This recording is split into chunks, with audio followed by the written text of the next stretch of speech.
praise and esteem. Kahalayim, Yahweh, Ba'ashem, Yehoshua, Mashiach. In the name of our Father, El Elyon, El Shaddai.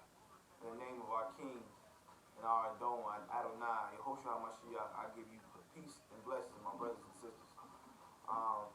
So, I'm coming to y'all because a lot of people have been asking me questions about what literature do I read, what helped me get a better understanding of who I was, right? Because we have a big thing going on where I truly believe that the Father is putting in the earth the spirit of trying to seek and learn and understand who we are.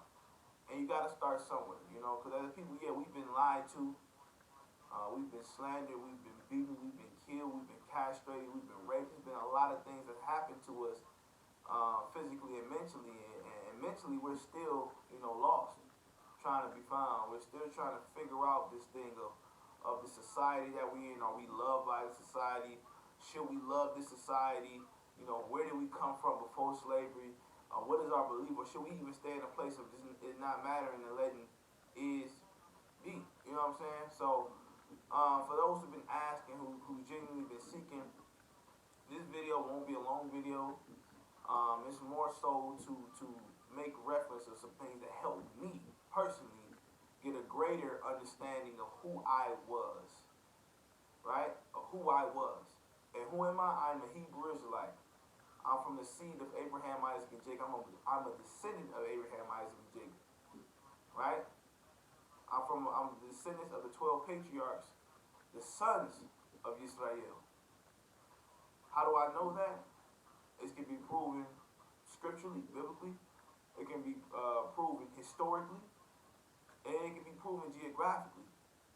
But understanding this truth and understanding what really happened to us is like a puzzle. You got to be able to put the pieces together. And for some people, I know because of past trauma, whether that's personal trauma or just you know, postpartum slave syndrome, a lot of us have a hard time accepting the Bible, especially those who claim they're in Christianity, which say that Christianity is based upon the Bible. And so I just want to shed some more light on how you put the pieces together, you know. So for me personally, what originally woke me up and started really putting the pieces together, first and foremost, was the Holy Bible, right? The Holy Bible. And I'm not just talking about any Holy Bible, I'm talking about the 1611 King James Version Bible. It gave me a greater understanding. It gave me a better understanding. It gave me a more simple understanding. Because as you know, what you notice when they start creating these new version Bibles, the more they create new version Bibles, the thinner the Bible gets. The thinner the Bible gets. And in Job 8:8 it says, remember the former days. And so, what the Father had put on my spirit quite some time ago was, start looking at all the text, the ancient text, before certain versions.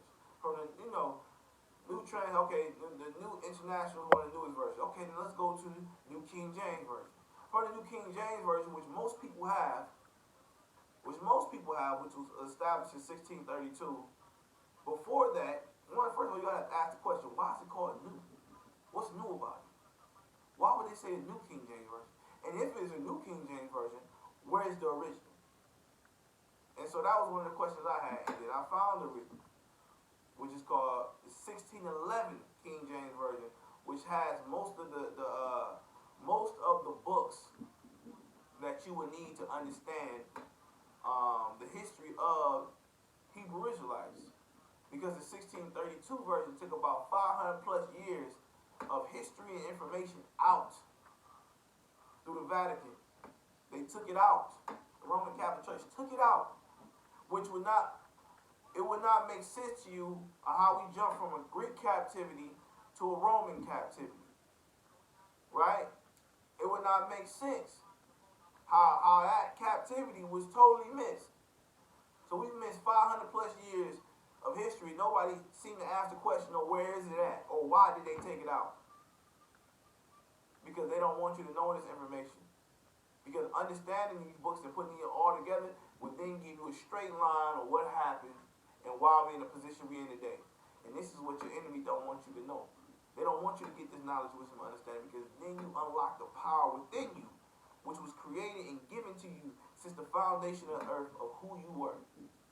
So that's the first thing I would suggest is a 1611 King James Version Bible. Is it the best Bible? Honestly, no Bible's the best, because we understand that certain things have been tainted and taken out. But this is what I found out. The further and more ancient you go back in the text, the more purer it starts to become, and more clearer what you have been reading becomes a better understanding. That's what I personally have found out. So I always suggest the 1611 King James Version. Most definitely a good book to invest in. It's not that much. And all the books I'm going to show you, you can actually find on Amazon. So make sure you get a 1611 King James Version Bible. Next book. Because remember, a lot of our people, because they can't grasp and understand how this book that has been claimed that's enslaved us, how is this book our book? And so sometimes, whether you like it or not, you have to go outside the book, show them information that puts them right back in the book. And so you have to go to history, because a lot of us are natural, history lovers. Straight up, we natural history lovers. That's what actually helped me a lot going into history. And so a few books I do want to suggest. I know a lot of y'all have seen, and it's been a great read for me since the foundation of me coming back into the truth or knowledge of who I am, coming back home. Another book is called From Babylon to Timbuktu.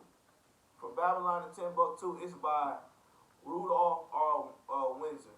Very, very great book. The brother broke down some historical information concerning not only the natural color of the Israelites, but the history on what really happened to the Israelites and how the Israelites have an attachment and a relationship with the surrounding areas in Africa. So this is a great book to read. It actually breaks down also the other nations and how you can find out who are these other people walking around. Because nobody's being called by their original name. Nobody. Not these so-called Caucasians, not these so-called Asians, not these British people, not even these people who try to claim our heritage called Jewish people. They're not claiming who they really are. And everybody, every nation of people has a national and biblical origin. Everybody. It's about if you're going to be able to find it, can you put the pieces together? Which there's been plenty of breakdowns and videos out there from some good brothers, some good scholarly brothers who bringing forth this information. You know what I'm saying? So I give first of all, I give double honors to our elders who've been laboring, whether that be on the street or on videos or just doing work behind the scenes. I give you double honors, and may the Most High bless you. I give honor to all the teachers, you know what I'm saying, out there, or laborers in the streets who putting in work to get this vital information out to our people. Because this is stuff they was trying to hide from us this whole time. What was the saying? You want to hide anything from a black man, put it in the book. That's a fact. That's why our people have a hard time grasping who we are, because they don't read. We don't read. We don't read. You know what I'm saying? We've been stripped from that. And so it's been a struggle to get us back. But the Father's putting the Spirit on us to start seeking. Father says, seek me early. For you to seek him early means you have to seek yourself. So this is a good book again. Babylon to Timbuktu by Rudolph R. Windsor.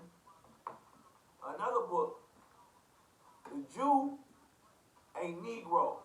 Very good book. Very, very good book. This is by Arthur Thomas Abernathy. And understand, these are heathens telling the truth. Look at the picture. These are heathens telling the truth of who we are as a people. And it is very vital that you dig into this information. I'm trying to tell you. This even breaks down the relationship of the Egyptians and the Hebrews. So they got the history out that the Egyptians is black, right? Or Negro, right? Although they tried to claim that heritage too, but it was so much evidence they couldn't. So now when you start to dissect the stories of Moses going in there, Joseph going in there, as the world calls Jesus, him going in there. And so when you start to see and say, hold on, the scriptures say these people blending in with the Egyptians, but yet the history shows that Egyptians is black, so-called black. What then does that tell you? You see? And so this is why we have to start putting the pieces together. Very good book again. The Jew and Negro. Another good book. It's called The Ancient Black Hebrews. Shows a lot of artifacts and antiques of old of who we are and how did they describe the Hebrew Israelites to look like? How did they describe the Egyptians look like? Right. So this gives a great breakdown and showing you images. You know, because genetics do matter. It does matter, and it shows who we are. Right. See, they don't show this in America. They don't. But if you go to other places, they'll show you the depiction of what they saw the disciples, Christ to look like, Moses to look like. If you get a book, and I don't have it now, I actually gave it away. But if you get a book called Russian Icons, and you gotta catch this book because it goes up and down very quickly. But it shows you a depiction, which they still have up to this day, of what the disciples and apostles look like. They have a picture of what Christ looked like. If you go to Israel, which I have been to Israel, and if you've seen any of my videos, I posted it, or pictures, I posted it. They have a depiction way in the back. It's an old section, but they have a picture of Christ being a black man. Why is that? If he's not black or so-called black, why even have the pictures up? Because it ain't like you doing it to our benefit. Because a lot of our people don't go to Israel. Think about that. They actually put up another section of Christ being black, and then this apostles being black. So what's evidence out here is just America's not showing you this stuff. Just like they try to tell you all these bad things about Africa and how Africa is. I've been to Africa. It's not even half of what they said. Yet when you go over there, they showing America. Only two places they showing in America is Miami and California. They don't talk about our poverty over here. They don't talk about the struggle. They don't really talk about how we get shot down each and every day. And this is the image that they're giving them. But yet they're giving us this ugly image of where we have come from. You know why? Because it's all a device on us not reconnecting from where we're from. You got to be able to see these signs and these devices that they're trying to put in front of us so we won't come back to our power. But they know once we come back to our power and once we reconnect and have unity, it's done. It's over. There's nothing they can do about it. So they're going to try all the mental games that they can to try to get us to not come back to who we are, so we'll stay in this docile state, this state of slumber. But this is the thing, they can't stop the Father. They can't stop what he already got planned, what he put into the foundation of the earth. They can't stop this movement. But it's up to you on what side you want to choose at the end. And we're in the last hour, the last season. We're in the last days, perilous days. Eventually, you're going to have to choose a side. And I'm telling you now, I'm going to choose the other side of Hamashiach's sword, and not the one getting slain down. So, you got a side to choose. Again, I'm only giving you references. What you do with these references is on you. But you can't never say that you didn't get them. You can't never say you was not given the opportunity to see them. It's on you and what you do. Information is vital. Information frees your mind. And ye shall know the truth, and the truth shall set you free. Where? Free in your mind. See, Malcolm X and Martin Luther King and people, activists like Dr. Umar, they're not all the way off. Just be honest, they're not all the way off. They just don't know the trueness of who we are. But they have an idea of consciousness on what to do to be released from this demonic system. They knew this system wasn't for us. And a lot of people don't understand this system is not for us. It is for us. It's against us, but it's not for us. And when we can understand that and accept that, we'll be better off. Another book is called The Negro Question Part 2, but there's about 4 parts, I believe. The Negro Question Part 2, and it says the African slave ships that come from Judah. Right? Because we know when you go back into times before slavery, as you may know, as the Gold Coast or West Africa, it was actually originally called the Kingdom of Yahudah, or the Kingdom of Judah. Now, where does that name come from? It comes from the son of Israel. Now, if these people who were calling themselves the Kingdom of Judah, if they were not part of the children of Israel, why would they call themselves a descendant of Israel? Just like Ashanti. What does Ashanti mean? Ashanti means descendants of Ashan, who was the son of Judah. This is information you got to understand. And a lot of the information is still in Africa, believe it or not. I know it's all these doctors coming around talking about Israelites ain't in Africa. That's a lie. I've been there and seen it myself. And I'm talking about these people been keeping the culture for 500 plus years. Everybody did not leave Africa. Everybody did not leave the West African shores. Don't believe that. Everybody did not leave. We're scattered on the four corners of the earth, as the scripture says, not man. And we're still there. We're still inhabited there. And we're still keeping the customs of our forefathers. This is why it's important. What did the scripture say? Though a man who travels to a strange land gains much wisdom. Why?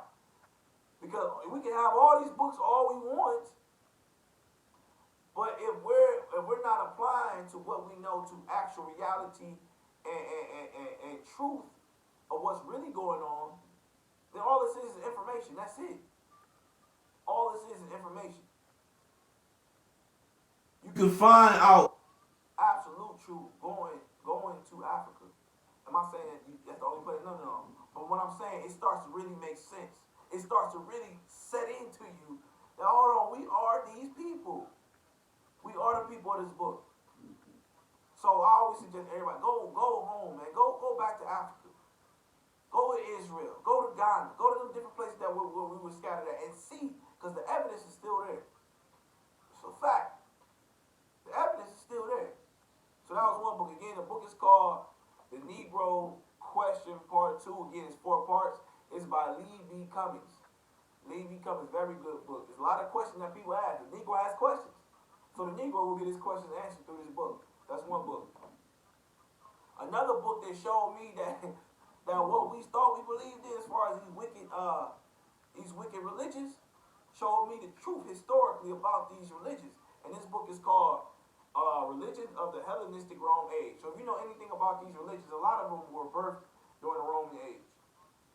Have you ever heard of the Hellenistic period? A lot of them were birthed during this age.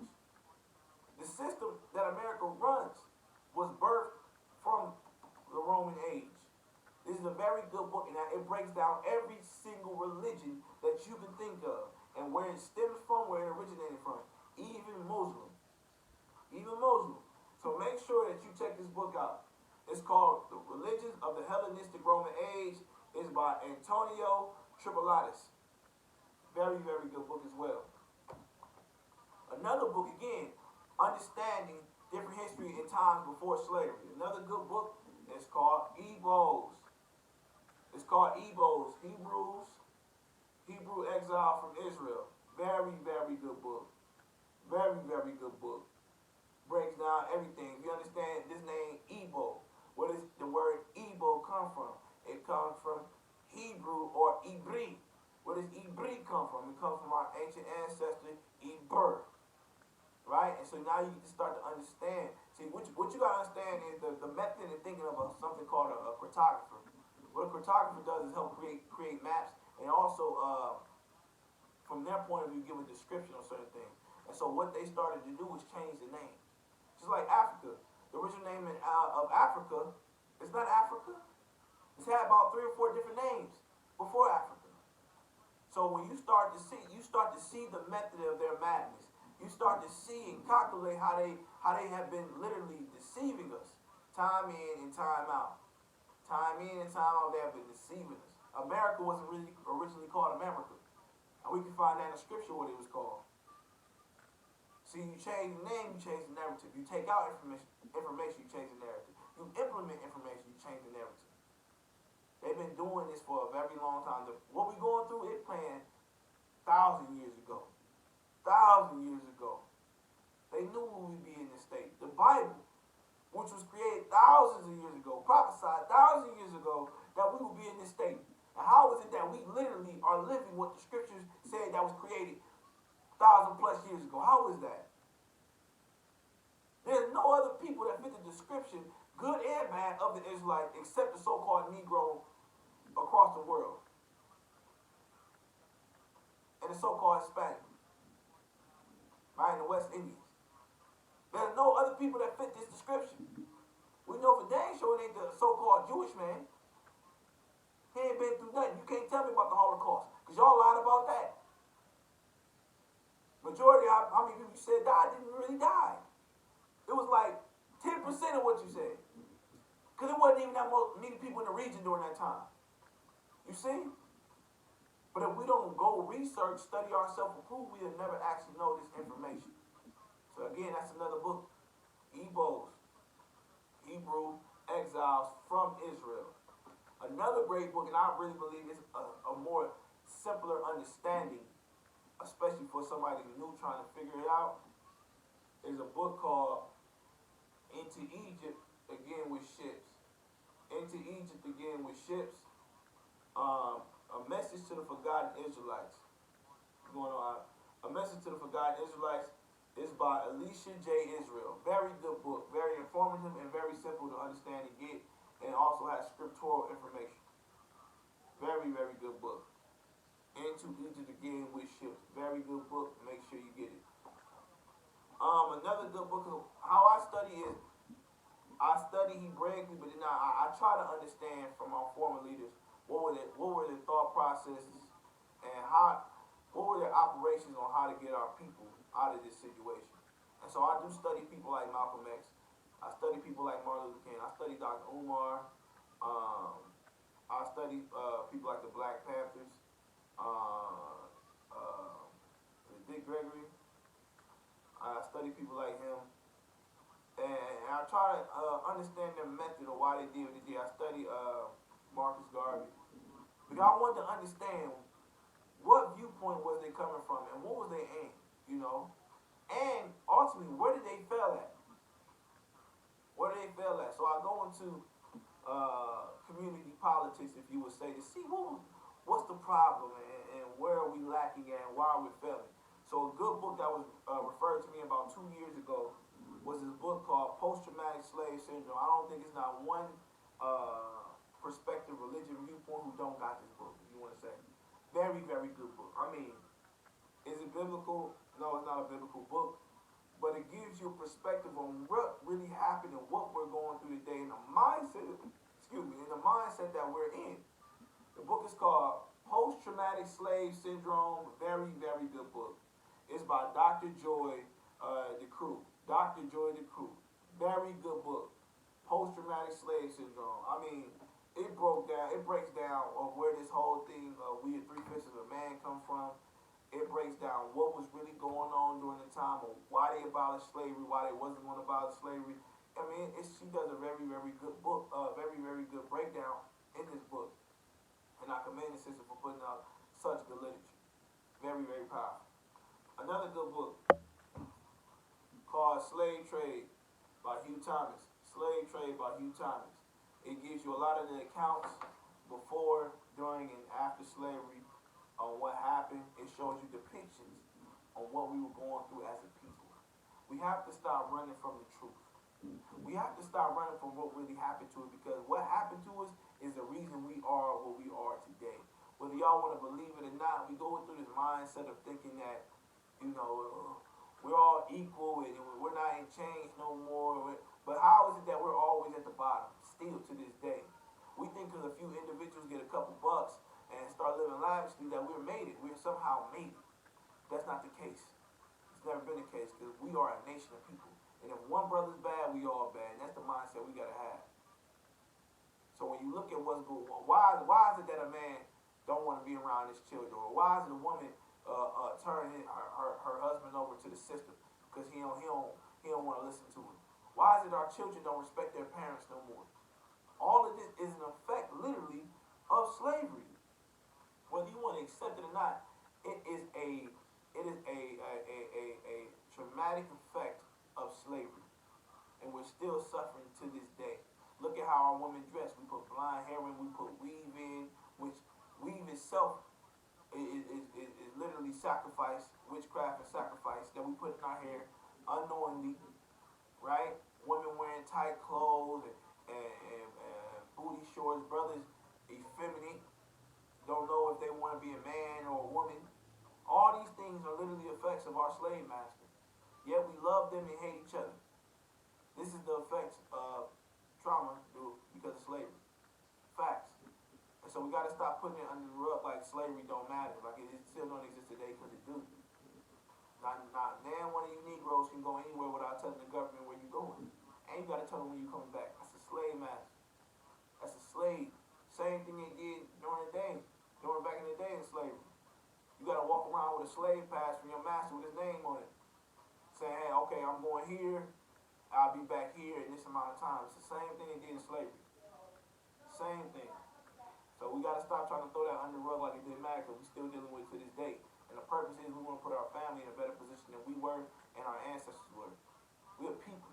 And until we clean in-house, we can't worry about anything outside the house. Period. Another good book.